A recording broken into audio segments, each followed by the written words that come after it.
Welcome back to the Deep Dive Ortho. For those of you leading in medical tourism, your focus is, quite rightly, on clinical excellence and outcomes. And the sector's growth has been phenomenal, hasn't it? We see patients crossing continents for specialist procedures. It's a huge testament to your success. But that success brings with it a really profound tension. How does this global movement, which relies on so much travel and resource use, actually align with our climate goals and, well, local environmental protection? Today, we're moving beyond just the theater schedule. We're diving into the broader system impact, that triple bottom line challenge of people, planet, and profit. Our mission is to distill the principles and strategies that can help the sector achieve genuine environmental sustainability without ever compromising on quality patient care.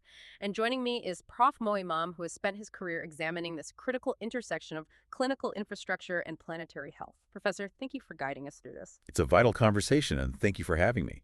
For leaders in this space, it's arguably the defining infrastructure issue of the decade.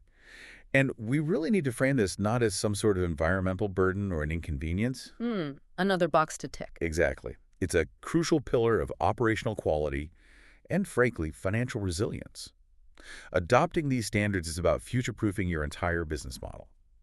To set the foundation, let's just anchor ourselves in what sustainable healthcare actually means. The concept really goes back to the 1987 Brundtland Commission, and it boils down to this: satisfying current patient needs without impairing future generations' ability to meet theirs. For a facility executive, that translates into a very practical mandate. For sure. To optimize positive health outcomes while drastically cutting environmental and social harm across that entire patient pathway, from the first consultation right through to recovery. That's a comprehensive idea. But for a hospital CEO or a senior practice lead, you need to break that down into something actionable, something measurable. What are the core pillars that should guide that kind of strategic planning? We can operationalize it through four interconnected principles. The first is simply resource efficiency. Okay. This is all about physics and finance. It's optimizing your use of energy, water, materials. Think of the low-hanging fruit. Switching to modern LEDs, upgrading to a smart HVAC system, or migrating to electronic patient records to cut down on paper. Which has knock-on effects for storage, logistics, everything. Absolutely. The beauty of efficiency is that it immediately lowers your costs and your carbon emissions. You get a tangible return on that capital outlay. The second principle is environmental stewardship. So managing your impact. Precisely. It's the commitment to minimizing pollution and managing all your waste streams responsibly. Healthcare produces incredibly diverse and often hazardous waste, so this means rigorous systems for segregation and safe disposal. And crucially, it also involves green procurement, actively choosing suppliers with lower toxicity or smaller carbon footprints. It also means avoiding dangerous, outdated methods like open burning, which is just a public health disaster waiting to happen. That point about preventing harm outside the facility's walls is so important, isn't it? Any environmental harm from unsafe waste eventually just cycles back. It becomes community health issues or regulatory problems down the line. Exactly. It is a closed-loop system. Which brings us to the third principle: social equity.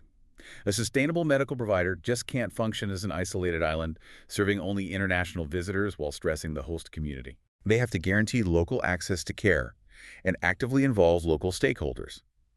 This is about building goodwill and preventing resource strain. It's essential for your long-term social license to operate. And finally, and this is where the C-suite really listens, there's economic viability. Sustainability has to be financially sound. The savings you make from those LEDs or from on-site solar panels, they have to be funneled back into patient care, staff training, or more upgrades. We call it the better care for less resource model. So this is much more than just corporate social responsibility. It's a structural necessity for profitability. Precisely. In the global market, demonstrating this commitment with LED-certified buildings, with renewable energy, it acts as a powerful indicator of quality, of modernity. It's incredibly attractive to that eco-conscious patient traveling from the UK or Europe. It signals that the institution is governed with foresight. Okay, Professor, we've laid that foundation. So when we scrutinize the whole carbon footprint of medical tourism, which single area gives us the highest leverage for change? Where is the impact disproportionately large? It is overwhelmingly the travel component, what we call Scope 3 emissions. The main source of carbon in this entire sector comes from the international flights and ground travel for the patient. So not the hospital itself. The hospital operations are hugely resource hungry, and we'll get to that. But the emissions from bringing one patient halfway around the world can often dwarf the operational footprint of the hospital for their entire stay. To get our heads around the scale, general global tourism was responsible for about 8 to 9% of the world's greenhouse gas emissions in 2019. Right. Within that, aviation consistently accounts for over half, about 52% of the direct emissions. It's the dominant factor, and we can quantify it. A single return flight from, say, New York to Bangkok, A common route. a very common route for high-value procedures, that emits roughly 3 to 4 metric tons of tau euros per passenger. 3 to 4 tons. Just to put that into perspective for our listeners, that's about the same as the total average annual carbon footprint for a person living here in the UK. So we're talking about an entire year's carbon budget for one journey to a hospital. That is the staggering scale of it. Now multiply that by the nearly 700,000 medical tourist visits that a platform like the Dubai Health Experience reported in 2023. You start to realize the sectoral total is just enormous. We also have to consider the physics of it. How so? High-altitude emissions have a much higher warning impact. It's a factor we call the radiative forcing index, or RFI. It suggests the effective warming impact is often 1.5 to 2 times higher than the base Kenya figure. So the true planetary cost of that journey is even greater than it looks on paper. And this is critical because that kilo euro drives the very climate change that ultimately impacts human health. Absolutely. So if travel is the biggest problem, Then the strategy must be to make fewer trips necessary. exactly. Which brings us to the revolution in remote care. Okay, so let's unpack this. Telemedicine and remote care. How significant are the actual carbon savings? Is the evidence solid? The evidence is extremely strong. Systematic reviews have quantified this. They show that simply swapping a physical consultation for a video, one can save a huge range, anywhere from 0.7 to 372 kilograms of co-euros equivalent per encounter. That's a colossal range. Why is there such a huge difference? It depends entirely on the travel avoided. Yeah. The 0.7 kilogram saving might be someone avoiding a short bus journey across town. I see. The 372 kilogram saving is from avoiding a long-distance drive or maybe even a short regional flight that would have been necessary. The emissions from running a secure video link are minimal in comparison. And for the medical tourism pathway, telehealth is highly effective across the whole journey. Pre-treatment assessments, initial triage, second opinions. And crucially, post-op check-ins. Most critically, yes, routine post-operative check-ins. I can see the immediate use for orthopedics. A patient gets a hip replacement abroad, instead of a high-carbon return flight 3 months later for a standard follow-up. They connect remotely with their specialist. You enable that continuity of care without the costly and carbon-intensive return journey. It's a clear win-win. Better for the patient, vastly lower climate impact. So the mandate for leadership is clear. Digital first, travel only when absolutely necessary. But how do you embed that as an operational default? It has to be a top-down policy shift. Health systems most proactively prioritize telehealth. Invest in the secure platforms, the integrated electronic records. You reserve the high-emission, in-person visits only for what's truly necessary, the procedure itself, or a mandatory physical exam that can't be done remotely. That shift is probably the single most impactful thing a provider can do. That covers avoidance and reduction, but as you said, for a major surgery, that long-haul flight is unavoidable. So when travel is necessary, how do we bring transparency into the process? Transparency is essential. When travel is needed, providers should use reputable, verified carbon calculators, the ones aligned with ICAO or IATA standards. And these calculations should be integrated directly into the patient quotes. So you make the emissions cost explicit, like nutritional information on a food package. It's visible at the point of decision. Precisely. And that opens the door to the final step. Carbon offsetting. Now, I know what you're thinking because for this audience, offsetting is often, and rightly, criticized. Indeed. If a facility just relies on offsetting without changing anything else, are they really committed? Or are they just, buying a reputation? A critical point. Offsets must never be the primary strategy. They are the last step, used only after you've done everything possible to avoid and reduce. And the quality is paramount. They have to be verifiable, permanent, and additional, meaning the project wouldn't have happened without that funding. So instead of a vague tree planting scheme, providers should bundle high-quality offsets that fund, say, verifiable renewable energy infrastructure in the host region. Okay. This doesn't erase the original emissions, but it funds genuine, auditable projects to mitigate that remaining burden. The opportunity here is immense. We've established that travel emissions are the biggest challenge. Now let's pivot to the facility itself. Hospitals are notoriously resource hungry. running 247. What's the impact of those operational emissions? Well, the energy intensity of healthcare facilities is a severe global challenge. Hospitals are among the most resource-intensive buildings there are. Mm. That's because of the specialist equipment, MRI and CT scanners, and the stringent regulations. Operating theaters in particular. An orthopedic theater needs extremely high air exchange rates, very tight climate control, all to maintain sterility. And that consumes an enormous amount of energy. And when you add the amenities for medical tourism, private recovery rooms, 247 services, the resource use is amplified even further. So this presents a major capital expenditure challenge. Right. How do you make the financial case for energy efficiency upgrades to the CFO? You frame it as de-risking the profit and loss account. Efficiency upgrades might have a high initial cost, but they yield substantial, predictable reductions in utility bills year after year. The long-term savings from, say, a major HVAC overhaul can provide a return on investment that outperforms other capital allocations over 5 or 10 years. It cuts emissions, and it cuts long-term costs. That covers reduction. What about clean power generation? Is on-site renewables, like solar, really scalable enough for a major medical center? It is absolutely scalable. Yeah. It has to become a competitive necessity. Look at the case of Narayana Health Hospitals in India. They installed a 7.7 megawatt solar plant. It now supplies a staggering 50% of the electricity to 6 of their large hospitals. 50%. Yes, that initiative offsets millions of kilograms of co-urus annually. It shows large-scale adoption is completely feasible. And we also have to look at the synergy between sustainability and clinical outcomes through something called biophilic design. That's integrating nature into the facility, isn't it? But beyond just looking nice, what's the hard clinical benefit? Well, the classic 1984 study by Roger Ulrich demonstrated it beautifully.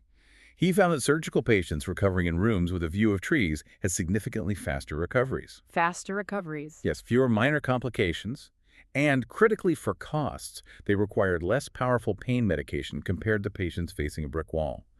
For a medical tourism operator focused on efficiency, this is key. Faster recovery means shorter stays, which means increased capacity, higher patient throughput, and less energy used per patient. Sustainable design actively enhances healing. That's a compelling argument. Now, let's pivot to the messy reality of clinical operations. Waste. When you ramp up high-volume procedures, especially in orthopedics, you create a huge amount of waste. Waste management is a critical risk area, you're right. Medical tourism dramatically increases both general waste packaging, food service, and hazardous waste. And orthopedics has its own specific waste streams, doesn't it? Metal, cement, all those single-use plastic instrument trays. Absolutely. Now, the World Health Organization estimates that about 85% of healthcare waste is non-hazardous. But that remaining 15% is infectious, toxic, or radioactive. If that isn't managed with extreme diligence, the consequences are severe. Such as? We see inadequate segregation. Sharps, like needles and scalpels, get mixed into regular rubbish, which is a critical danger to sanitation workers. But the greatest environmental risk comes from the disposal methods. When facilities use unsafe practices like open burning or low-temperature incineration, they release highly toxic pollutants, dioxins, furans. These substances don't just disperse, they are bioaccumulative. They contaminate local soil and water and present a massive, long-term public health liability. So world-class waste management is non-negotiable. What are the key strategies we should be focusing on following that waste hierarchy? We have to be strict. Prevent, reduce, reuse, recycle, treat, and then dispose. The foundational practice is segregation at the source.